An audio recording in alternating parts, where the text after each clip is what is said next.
Let me just start by talking about theory and what theory is.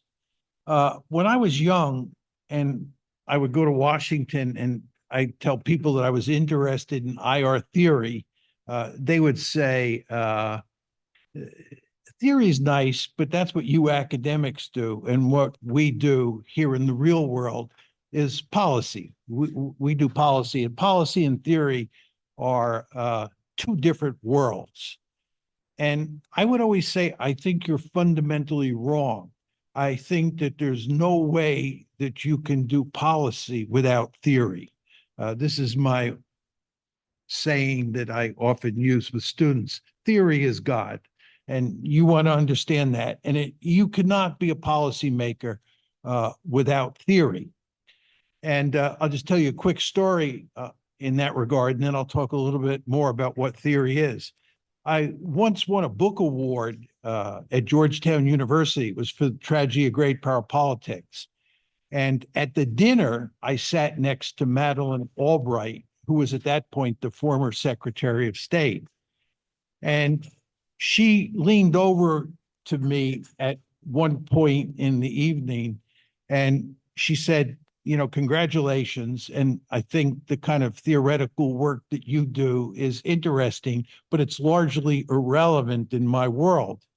And I said to her, I find it hard to believe that you would say that, because I said that you're one of the principal people I have on my syllabus from the policy world who shows evidence that theory permeates the thinking of policymakers.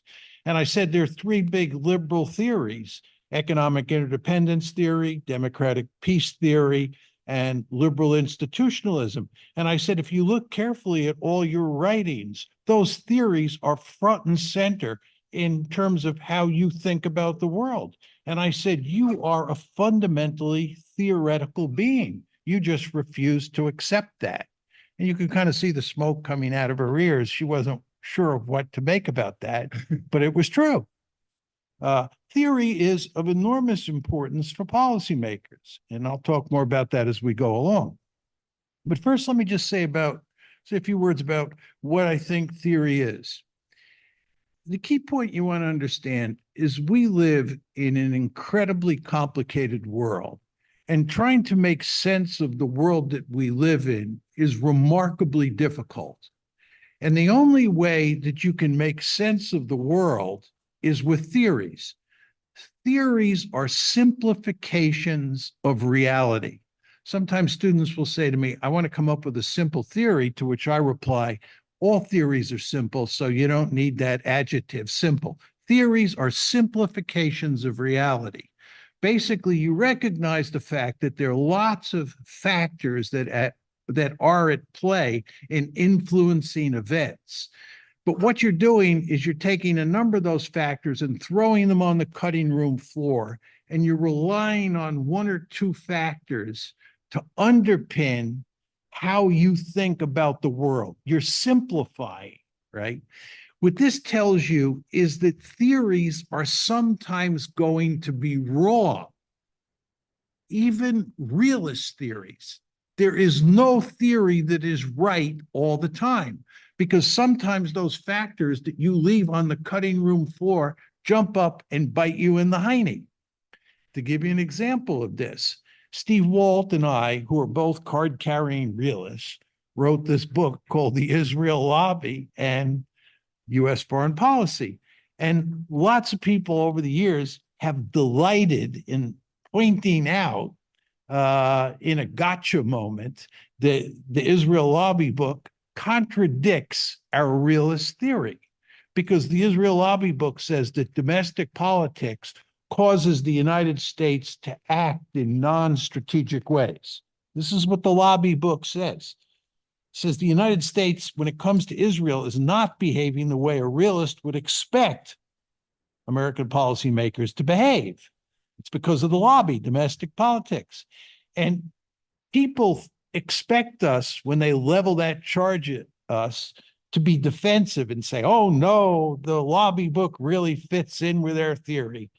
But our response is, you're absolutely correct. The Israel Lobby book contradicts my basic theory of international politics. And the same thing is true with Steve. And that's because domestic politics is on the cutting room floor in my theory. You all understand that. Domestic politics does not matter in John's theory.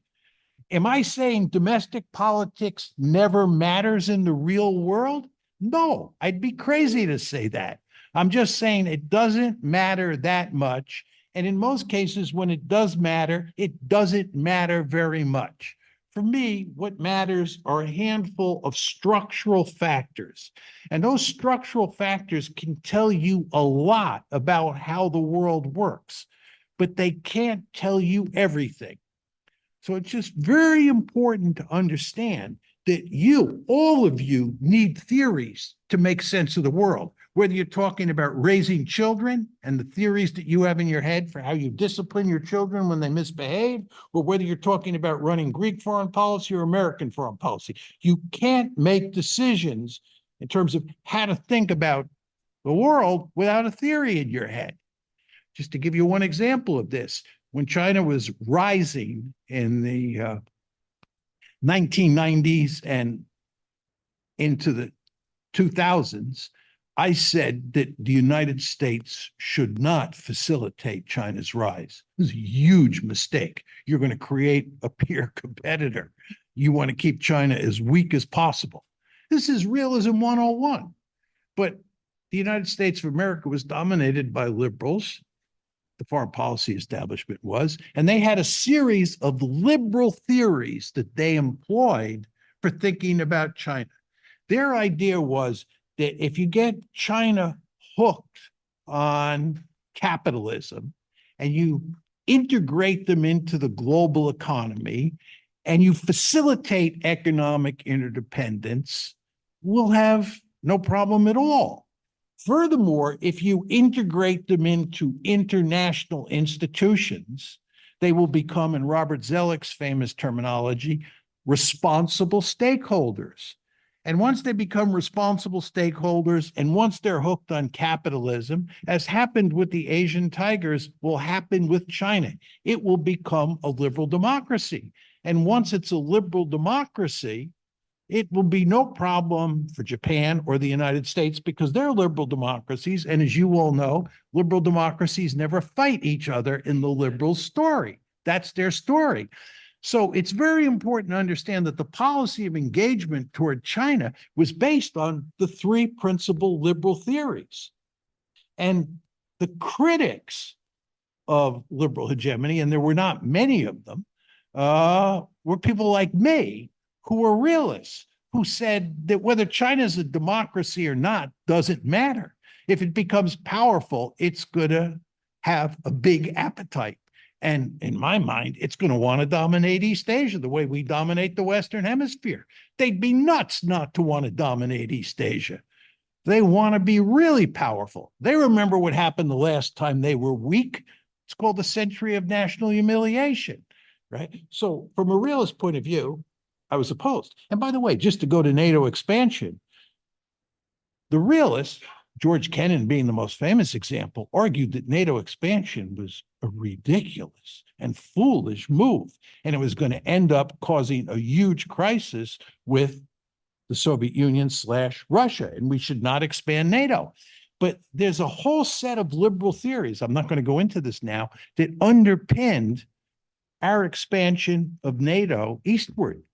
They who were in charge, this is the Clinton administration to start, then the Bush administration, the Obama administration, they believed that NATO expansion was not going to lead to disaster because they had these liberal theories. Realists disagreed.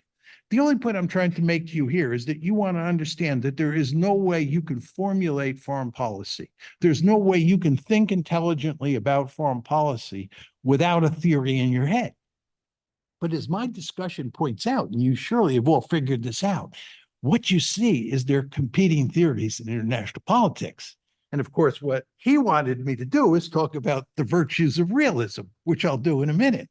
But you all understand that realism is a hard sell. It was especially a hard sell during the unipolar moment. Convincing people that NATO expansion was bad, that was difficult.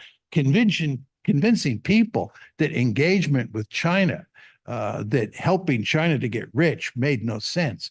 There's an argument that was almost impossible to make. And I'll say more about this as I go along. But we live in a world where theory is God. And when you go to Washington or you come to a place like Athens and you talk to policymakers and they diss theory, they, in fact, in practice, use theories to think about the world. You have no choice, and you have no choice because the world is so complicated that you can't make sense of it and you can't make decisions unless you have theories in your head. Second set of points. I think that realism provides the best explanation for how the world works. It's better than the liberal theories. This is not to say that it always works, right? Again, no theory is right all the time. I always tell students, if you hear somebody say, I have a theory that is right all the time, you want to dismiss that argument because what it really means is that person doesn't have a theory. You can't be right all the time. But realism does a really good job of explaining how the world works. If somebody said to any of you, what you have to do is go back to 1800 and ramp forward to the present, 1800 to 2026, okay? 226 years. And I want you to pick out a theory that can explain how the world works over that time frame. This would mean 1, the Napoleonic Wars, 2, World War I, 3, World War II, 4, the Cold War, 5, the rise of China, and then it would involve unification of Germany. Bismarck, as you know, becomes chancellor in 1862. First war is against Denmark in 1864, then against Austria in 1866, then against France in 1870. But then he stops expanding and he goes to great lengths to establish this structure of alliances in Europe. I mean, how are you going to explain all those events, all those big events that I started with, German behavior, or it was actually Prussian behavior to start with in 1862? How are you going to explain the absence or presence of war in particular periods? For example, from 1815 to 1853, which is when the Crimean War starts, you had no great power war in Europe. What explains that? Are you going to use democratic peace theory? Not close. You couldn't even get to first base, as we'd say in the United States, using democratic peace theory. There were hardly any democracies back then, and democratic peace theory tells you very little. Economic interdependence, not really. I think if you're looking for an alternative theory, the best alternative theory would be ideology. I think ideology mattered in some conflicts. I think, for example, if you're talking about Nazi Germany versus the Soviet Union, ideology really matters. But World War I, Imperial Germany versus the Triple Entente, France, Britain, and Russia, does ideology tell you much? Not at all. Maybe the Cold War is another example. Communism versus capitalism / democracy. Again, maybe World War II, but not World War I. Bismarck, not much. Ideology occasionally pops up. It tells you some things, but I think that's the best alternative to realism. I think realism is just a very effective strategy for describing the historical record. And by the way, this is how you measure how good a theory is. Most people measure how good a theory is because of its normative value, what they really want to believe. I have lots of friends who don't like my views on realism because they're liberals, and in their heart of hearts, they just don't want to admit that the world works the way I say it does. We've got to find a better way to do business, right? That's the argument. And what you do is you come up with a normative theory. But we're not interested in normative theories. We're interested in explanatory theories. We're interested in theories that explain the world, explain how the world works. Because if you don't have a theory that explains how the world works, you don't have a theory that you can use to make policy decisions. So you need a theory that actually explains the world. And one of the problems with realism, especially my variant of realism, is that it presents a very dark picture. And people don't like that. They don't like that dark picture. I don't like it either. I'm basically a liberal. I think it's tragic. My book is called The Tragedy of Great Power Politics. I think it's tragic that the world operates the way the world does operate. But I'm a realist with a little r as well as a realist with a capital R. And you have to accept the way the world works and operate around that simple fact of life. People find that very hard to do. But I think that realism, despite the fact it tells a bleak story, a story of tragedy, is a very powerful theory, and therefore one that people should pay great attention to. Now, why do I say that? What is it about realism that makes it such a powerful theory and so hard to defeat intellectually? And I do believe my argument, this is a self-serving statement, but I do believe my argument is hard to defeat intellectually. So what I want to do is I want to lay out my theory for you, and then I want to compare it to economic interdependence theory, and I want to also compare it to how most economists think about the world and show you the difference and show you why my theory is the most powerful theory of the three. As you know, I basically start with a handful of simple assumptions about the world. And of great importance is my assumption that we live in a world where there's no higher authority, number one. Number two, where states have some offensive military capability. It obviously varies from case to case, but you live in a world where states are the principal actors. There's no higher authority. You all know this is the anarchy argument. The system is not hierarchic. There's no higher authority. It's anarchic. And all those states that are in the system have some offensive capability. Some have more than others. And then third, and this is of enormous importance, you can never know the intentions of other states, right? When I was in the military back in the day, I was in intelligence. I worked in Air Force intelligence, and we cared greatly about assessing the Soviet threat. And you always looked at two dimensions of the Soviet threat. One was capabilities, and two were intentions. We actually were very good at measuring Soviet capabilities. We could tell how many SS-18s they had, how many Foxbat aircraft, how many armored division equivalents in Central Europe, and so forth and so on. Because material capabilities are things that you can see and count. You can just count armored divisions, you can count submarines. Intentions are in the heads of individuals, and you can't see them. They're just very hard to know. They could also change overnight, right? Very hard to tell. So even if you can tell what intentions are today of a particular country, you can't tell for sure what they're going to be in 5 years, 10 years. Intentions are very difficult to discern, right? And what that means is you tend to assume worst case about intentions if you can't know, right? Or you look to their capabilities, right? You look to their capabilities. Just to give you an example on this, the Chinese, and Deng Xiaoping was the key player here, said, what you want to do is you want to grow the Chinese economy, you can grow Chinese military forces, but you want to talk peace, love, and dope. You don't want to talk in harsh ways. You don't want to engage in wolf warrior diplomacy because you'll scare the United States and other countries like Japan. My response to that was, it doesn't matter whether you talk in wolf warrior diplomacy terms or not. All the United States will care about is how powerful you are economically, Because once the United States sees you growing economically, they'll know, number one, you can translate that economic might into military might.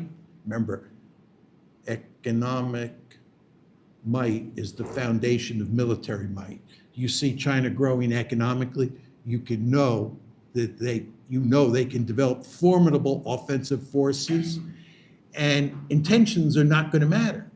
And what Deng Xiaoping was saying, you can convey benign intentions, but you can't convey benign intentions because we can't know what China's intentions are today, and we certainly can't know what they are in the future. So what we rivet on are their capabilities. Just to go back to the Cold War, we were, as I said, very good at figuring out what Soviet capabilities look like.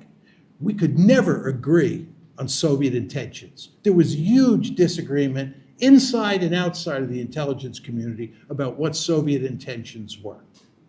So the point that I'm making to you, first three assumptions I start with: anarchy, no higher authority, one. Two, all states have some offensive capability. And number three, you can never be certain about the intentions of other states. The fourth assumption, and this is going to be very important for what I say moving forward, the fourth assumption is that the principal goal of states is survival. You want to survive.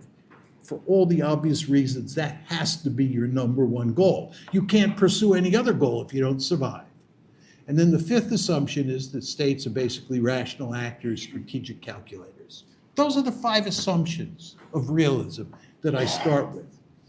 And my argument is when you mix those assumptions up, right, you mix those assumptions up, you get a very nasty and brutish world.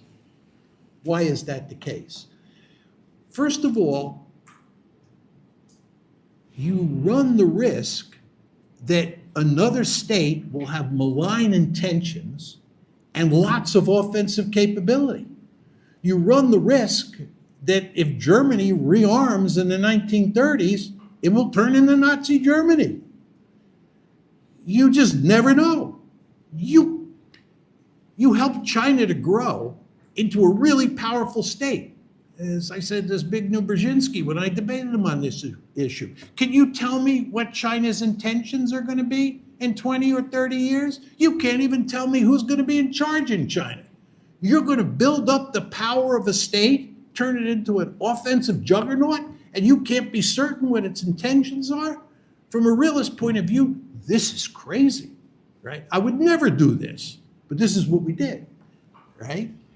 So what I'm saying to you is the great danger that you run into is there's a state that has malign intentions and a state that has a lot of offensive capability. Second problem is, second cause of fear, a key word in Thucydides, exactly. A key word in Hobbes, a key word in my lexicon. Why do you get fear? Because if you get into trouble, there's no higher authority that can pull your chestnuts out of the fire, right? You're in an anarchic system. You're in an anarchic system where he gets powerful and he turns out to have malign intentions, and I dial 911, as we say in the United States, there's nobody at the other end. So then the question is, what's the best way to survive in that system? The best way to survive is to be really powerful. The best way to survive is to be a regional hegemon, like the United States is in the Western Hemisphere. Do you think we go to bed at night in the Western Hemisphere worrying about any country attacking us in our region of the world? Absolutely not. We are by far the most powerful state in the Western Hemisphere.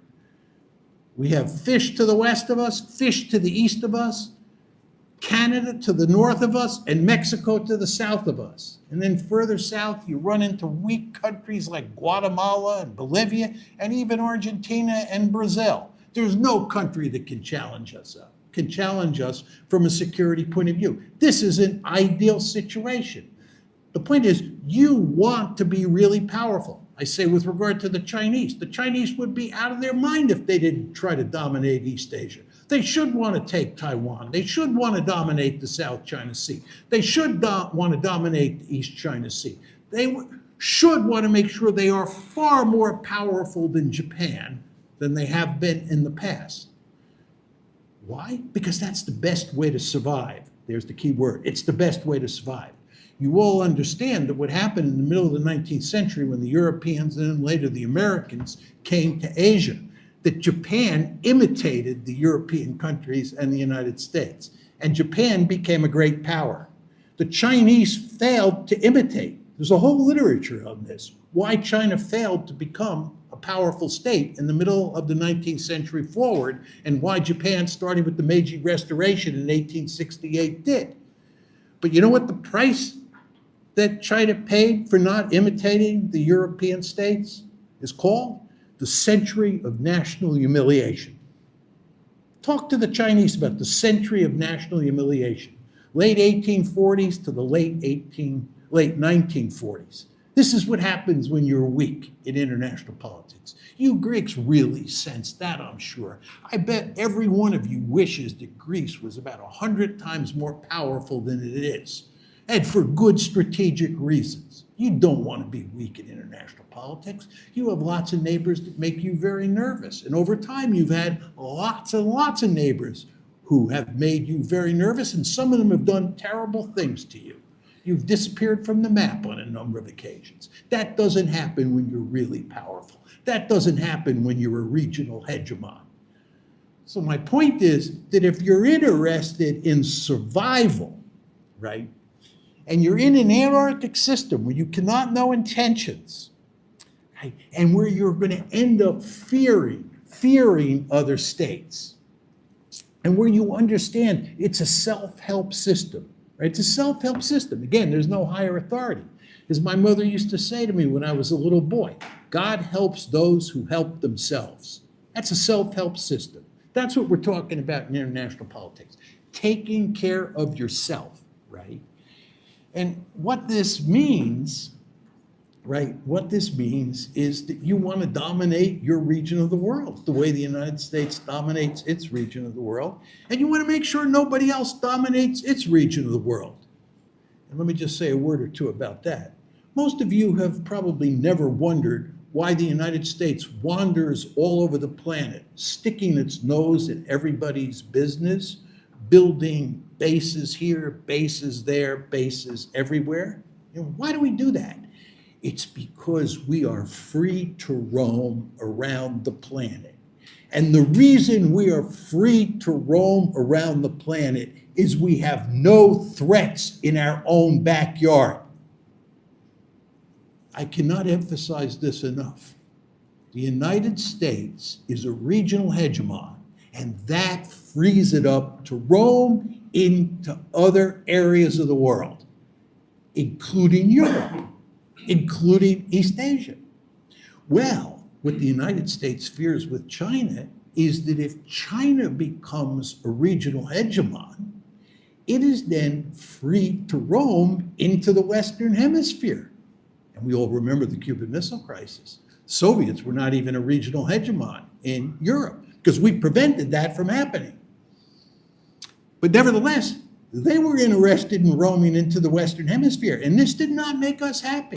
We do not want anybody roaming into the Western Hemisphere. And by the way, you understand the Chinese today are not happy about the fact that we are in their face in East Asia, that we are in East Asia with large-scale military forces, that we run up and down the Chinese coastline in East Asia. They do not like that at all. I don't blame them. We have a Monroe Doctrine.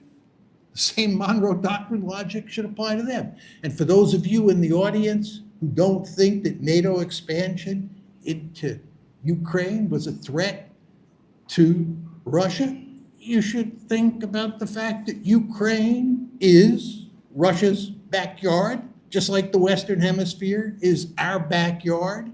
And we don't like distant great powers coming into our backyard. Why do you think the Soviets should not be apoplectic about the thought of the United States of America moving right onto its doorstep and moving American forces and American weaponry into Ukraine? It's the same basic logic. Of course, this is why realists like me oppose NATO expansion. We said, do you seriously think the Russians are going to tolerate us moving right up to their border? I don't think so, right? But anyway, the point I want to make to you is you want to be a regional hegemon. You want to be really powerful.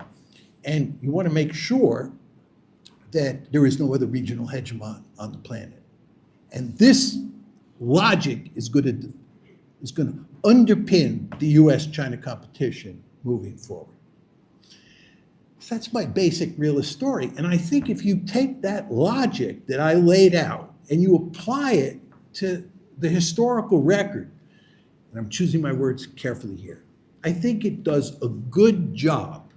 It does a good job of explaining a great deal of what's happened in the past. It does not do a perfect job. There are cases that don't fit with my theory, which is very important you understand that. Theory is an imperfect instrument, but it's the best instrument we have for making sense of the world and therefore making policies. But I think realism, that structural realist variant that I laid out to you, I think actually does a quite good job explaining how the world works.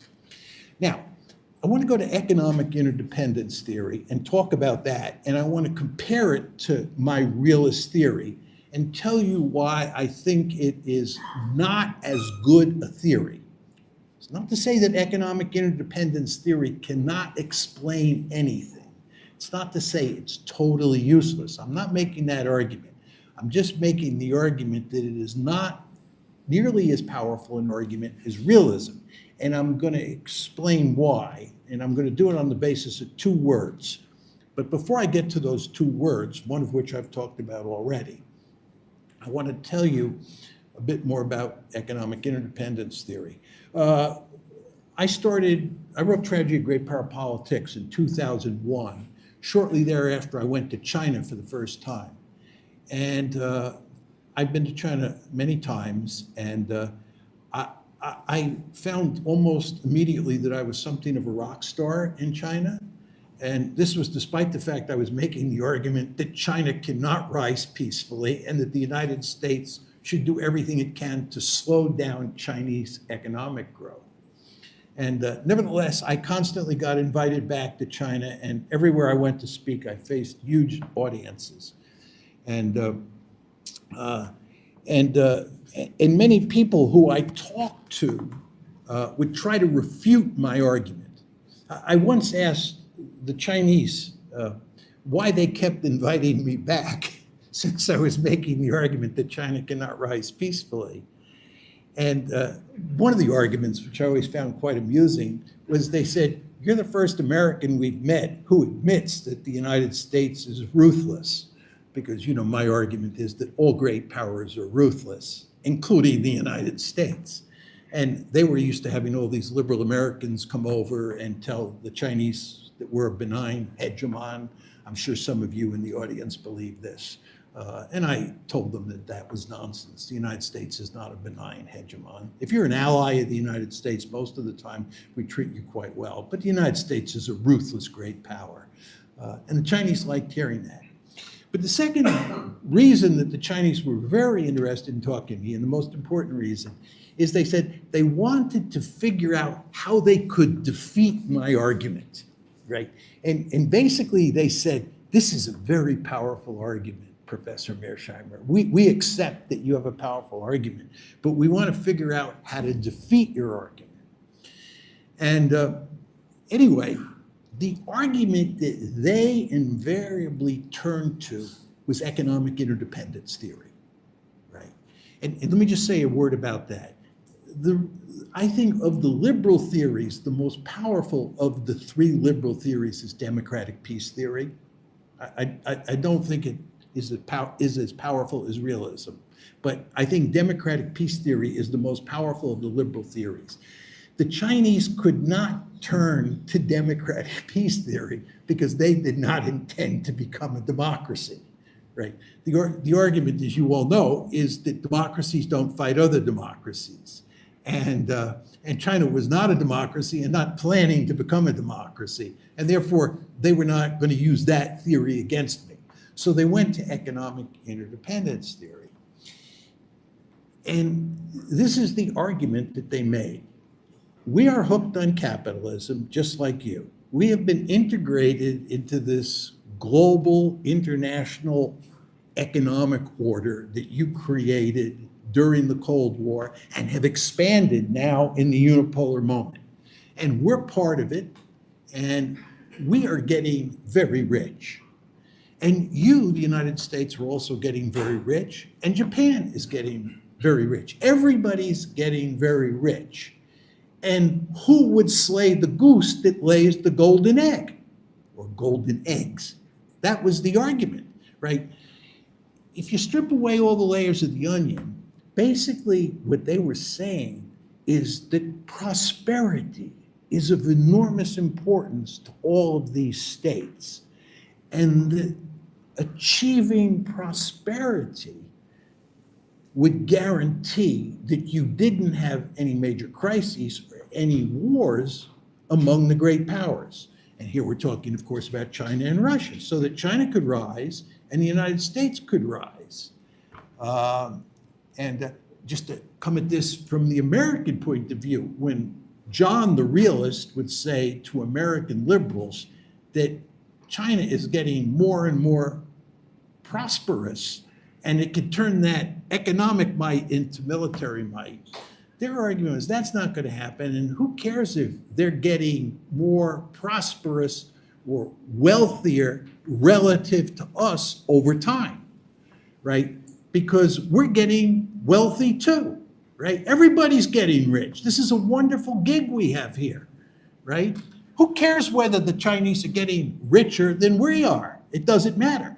From my point of view, as somebody who cares about the balance of power, it matters enormously, but it didn't matter for them because everybody's getting prosperous. And in the liberal story, which Americans believed, hook, line, and sinker, because of the importance of prosperity, you'd have no war between the United States and China. You see the argument here? Now, what's the difference between realism and economic interdependence theory? 2 words. Survival sits at the heart of my argument, and prosperity sits at the heart of their argument. And in a world where survival is your principal goal, and you are worried about the balance of power, you will behave in aggressive ways that do not apply in a world where prosperity is your principal goal. Okay? Just want to understand the distinction here between prosperity, which is the core causal mechanism in economic interdependence theory, and survival, which is the core causal mechanism in realism. To give you one example quickly to illustrate this, the period in Europe here before 1914. As many of you, I'm sure, know, there was a huge amount of economic interdependence in Europe before 1914. There really was. And it involved all countries. At the same time, there was an intense security competition that revolved around 2 alliances, the Triple Entente and the Triple Alliance. Triple Entente, of course, is France, Britain, and Russia. The Triple Alliance is Austria-Hungary and Imperial Germany and Italy, right? And you had this intense security competition, which leads to the July crisis in 1914, and ultimately on August 1st, 1914, to World War I. And this is all happening in a world where there's a huge amount of economic interdependence and everybody's getting prosperous. What happened here? Survival considerations trumped prosperity. I believe that World War I was basically a preventive war started by Germany, and Germany was scared stiff that the balance of power was shifting against Germany. The Russians, who had been defeated in the Russo-Japanese War in 1904 and 1905, were coming back from the dead. The French and the British were doing all sorts of things to prepare for a possible war. The Germans thought that the balance of power was shifting against them. They saw a window of opportunity. They launched a preventive war. That's my view. It's a security argument. Putin going into Ukraine, that's a preventive war. It's a preventive war, right? Security, survival, right? You never can underestimate the extent to which survival, the idea that survival is of the utmost importance. You see this in Hobbes, by the way. It's very clear. That's the one natural law in Hobbes, that every person should seek to survive, right? It's of enormous importance, right?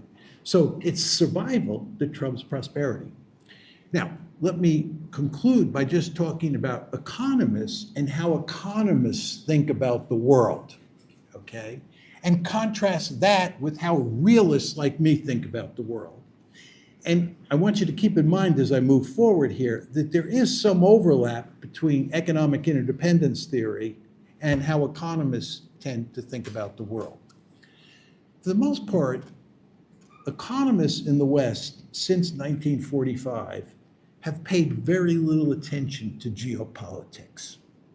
Very little attention to geopolitics. If you think in terms of two variables, here's geopolitics and here's economics or the business world. Those were, in very important ways, two different worlds. Now, why do I say that? For those of us in the room who are old enough to remember the Cold War, right, there was obviously a profound geopolitical competition between the United States and the Soviet Union, and the United States and its allies, and the Soviet Union and its allies. But there was actually remarkably little economic intercourse. You know, people talk about the liberal international order that was created in 1945. It was not an international order. That order that was created that involved things like the IMF, the World Bank, the European Coal and Steel Community, and so forth and so on, which became the EC, then became the EU. All those institutions that were created in the West. The Soviet Union had their own set of institutions. They had their own order, okay? And there was remarkably little economic interaction between the two orders. This meant that geopolitics and economic considerations, business considerations, were not intertwined. Then comes the unipolar moment. And in the unipolar moment, there's only one great power, the United States of America. So there's no geopolitics. You all understand that? There's no geopolitics during the unipolar moment. There's no great power politics. There's only one great power. You can't have great power politics if you have only one great power.